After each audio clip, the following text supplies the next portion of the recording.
Hey YouTube. Okay, so I got some time on my hands. I'm gonna be doing a little bit of cleaning in on my teardrop. So you can see actually you're gonna see it's very dull in this area.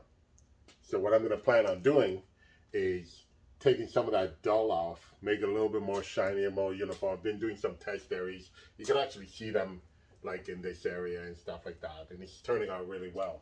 So what I'm using is Mother's aluminum polish, mags and aluminum polish, right? It seems to work really good. And I use an uh, old soft like PJ shirt or whatever that it's all torn up and battered. But if you look here, I'm going to do it like right around this area, just to give you a little example.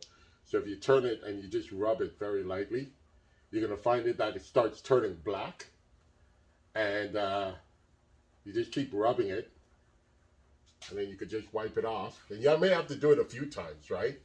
But once you wipe it off, show you here, it turns nice and shiny. I'll give you a little bit of a close up here. I'll take the camera over here. So look at the difference. So it's going to take a little bit of elbow grease, obviously. But the long term is that once it's done, it's gonna look amazing. I think, anyways, it'll look nice and shiny. Um, I'm not gonna make it too shiny. I don't want it like a mirror, but I would like it to at least look clean. Where instead of it looking all like, bits and pieces, some areas, have been weathered, some areas, are a little bit shinier. This is going to just give it a uniform look right all the way across, and make it look nice and clean. So that's the intent right now, is to do that. But to give you an update on the property, so I had to get uh, a person to draw up the plans, right? So I could submit those to the city to get a permit for building, right? So it's a permit plan that has to be approved. So we got the lady, she's drawing up everything we need. We have to do we already did a sit down with her and said, hey, okay, this is what I want, this is what I don't want. Um, it's going to be 30 feet by 60 feet, one level. Uh, I have to get an engineer to do an engineer slab, because of the size of the slab. It'll still be cheaper than putting in a basement, but we don't really care for a basement. We're kind of downsizing, just going to have one level. And then we're going to put a septic tank in. So we have already had somebody out there to do soil samples. Um, they said it looks really good because it's very sandy. So there's a lot of good drainage. They're going to do the septic design, and then we'll submit that, and then we'll get a building permit. Once you get the building permit, then we're going to have a company come in, excavate for the slab, get the concrete company to come in, and then they'll start setting up the slab for pouring the concrete. So there's a lot of work. We're doing it starting this year, so we can start, hopefully get the permit and everything for May of next year, and then we could just start doing everything it needs to be done and just keep going until the house is dried in.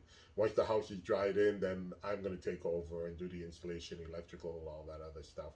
You'll see a lot more videos on that stuff coming up. Right now, we're on a standstill until we get permits. So hopefully that'll come fairly soon, and then well, it doesn't really matter if it comes soon. It's going to be winter in about a month or so. So we're not going to work in the winter, so that'll be pushed off to next year. Once we get the house dried in, then me and my brother and a few other people I know will get in there and start doing our work. Save myself a little bit of money, because there'll be a lot of labor that I'll be doing. Vapor burying, insulating, electrical wiring it up, getting the solar in. But the plumbing, we have a company that's going to do the plumbing, roughing in.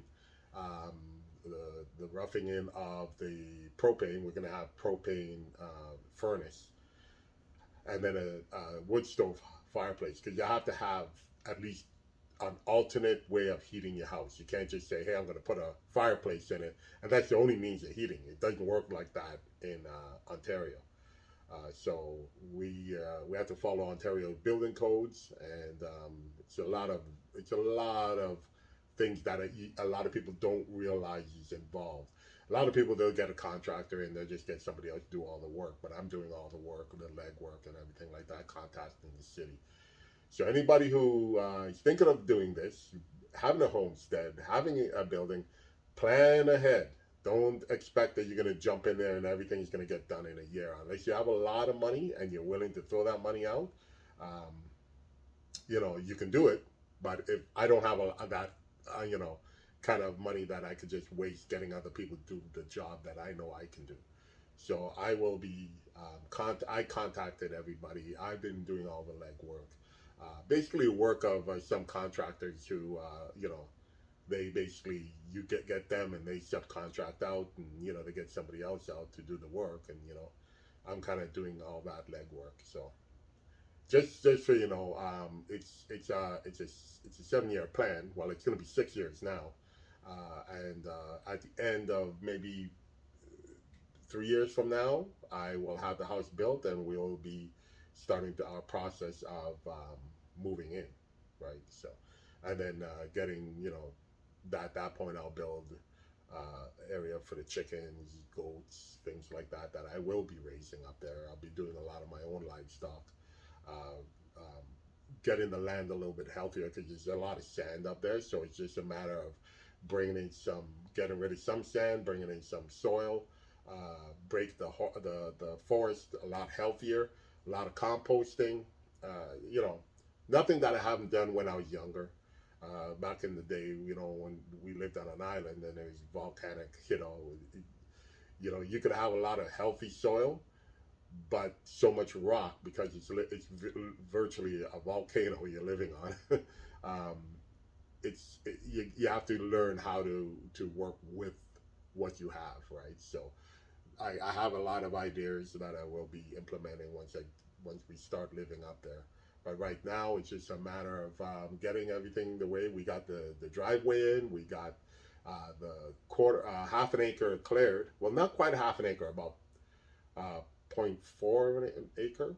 Yeah, zero point 0.4 of an acre. We still got room to go for half an acre, and then from that point on, I'll probably end up clearing at least 1 acre that we will have a lot of where the livestock will be. So another half an acre I'll clear later on and take my time, utilize the trees that we cut down, and we'll be using those for stocking of firewood and building with them. Some of the trees are really nice and big. So, anyways, keep in touch, right? I'll constantly keep you updated, and hopefully we'll talk soon.